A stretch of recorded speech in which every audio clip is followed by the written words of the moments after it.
Okay, good afternoon. So, dumating na po yung order natin ng S Pen. Para po ito sa S23 Ultra natin na wala po siya sa Manila. So, ito po. Ang challenge po pag nawala, laging nakalabas yung pen indication. So, saan po pupunta? Saan na yung indication yun po? Doon. So, ang gagawin po natin is mag-unbox. Since nung nawala po sa Manila, nirequest ko na po yung ating baby boy na mag-order sa Lazada para dito na po sa Baguio makuha. So, mabot po ng ilang days to dyan, baby? 1 week. So, nabot po ng 1 week kasi kwan po siya international, hindi po siya galing local. So, sana po original yung dumating. Kasi pumunta pa ako sa Samsung sa SM City Baguio. Pero since luma na yung unit, hindi na lang po sila nagke-carry and per order na lang. Okay. So ang difference po ng S23 saka S25, disable po ng Samsung yung Bluetooth capability ng ito po, yung parang pindutan niya rito kung nakikita. Kasi ginagamit po ito as wireless presenter. And then, kapag kukuha ng photography, pwede nyo gamitin to as clicker. So, let's say, group photo, walang kukuha ng picture, pwede pong gamitin ito as parang clicker. So, green po ang in-order natin pero parang mali po yata. Hindi po pala dapat green. So, parang lumalabas po hindi ito yung original na tsura niya. Ayan, so nawala na po. Kaya lang not sure bakit nagbi-blink yung pen. So, first time ko pong ma-encounter yung nagbi-blink yung pen. So, nagcha-charge po kaya. Kasi ito po, sa gilid nito, merong, napanood ko lang din sa YouTube. Ay, nako. Ito po, hindi na lumabas yung pen.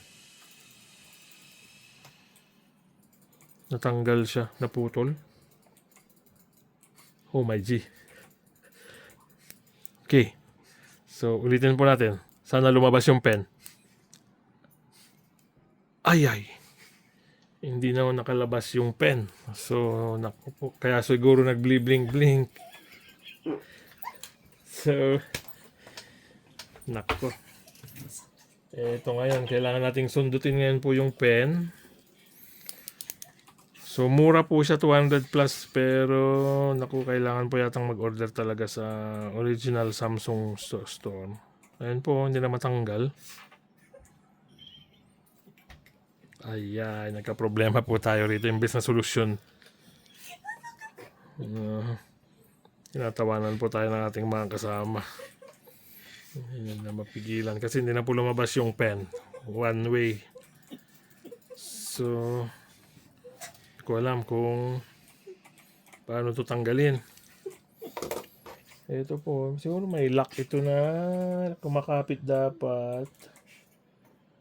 Ano ba to? Kailangan matsani. Okay, 1, 2, 3, biglay. Yeah! Ayaw na po talagang lumabas. Okay. Anyway, tatanggalin ko pa siya mamaya. And then isang gagawin po natin ngayon is magte-test tayo ng DJI. Actually, itong ginagamit po nating pang video yung S25 kasi na-renew po yung linya sa office. So, nagkakaroon lang po ako ng bagong telepono every time na nagre-renew sa office. So, ako na po yung nakikihingi. Okay, so testingin naman natin ngayon itong DJI Mic Mini. Iko-connect natin sa ating S25. And then let's see kung kumusta yung quality niya. So ngayon lang po isa-set up ko lang muna habang sineset up, and then yun po. Okay, so ito po ang pupunta sa phone.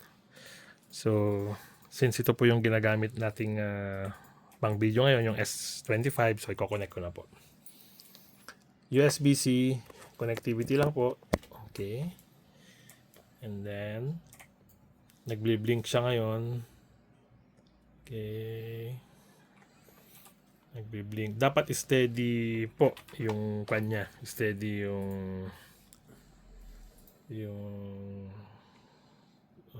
green, pero transmitter 2. Okay, so pindutin ko po kaya ito. Press and hold. Kasi new device po ito. Yan.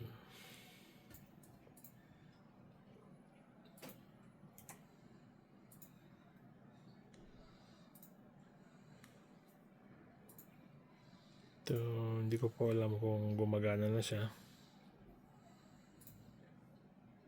Kasi pinapair po muna natin. Press and hold. Okay. So, ipa-press and hold ko rin po rito sa may receiver. Okay.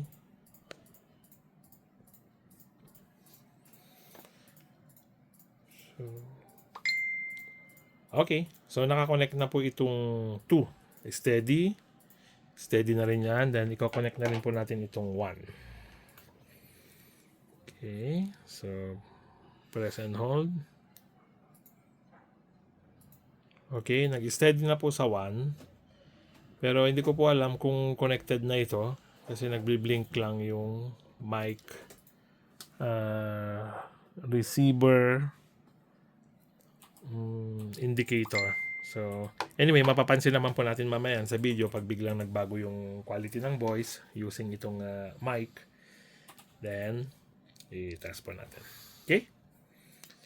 So, yan po ang ating unboxing. And sa mga nagbabalak pong kumuha ng stylus, siguro po bili tayo sa talagang Samsung store. Kasi ang ginawa ko po is pinili ko yung pinakamura. Pero ang ganda naman po ng review. Hindi ko lang po alam bakit. Siguro yung sa manufacturing po nakalimutan ilagay nung gumagawa yung adhesive nito. Basta sinaksak na lang po siguro niya. Ganon. Then nakalimutan niyang ilagay yung adhesive. Kaya pag ganito po, kukunin na, hindi na naglalak.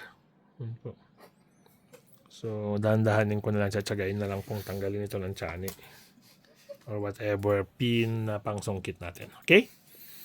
So, yan po ang ating unboxing ng ating stylus na hindi masyadong nagmaterialize. And then testing ng ating DJI Mic Mini dito sa ginagamit nating pang video na Samsung S25 Ultra. Okay? Salamat po!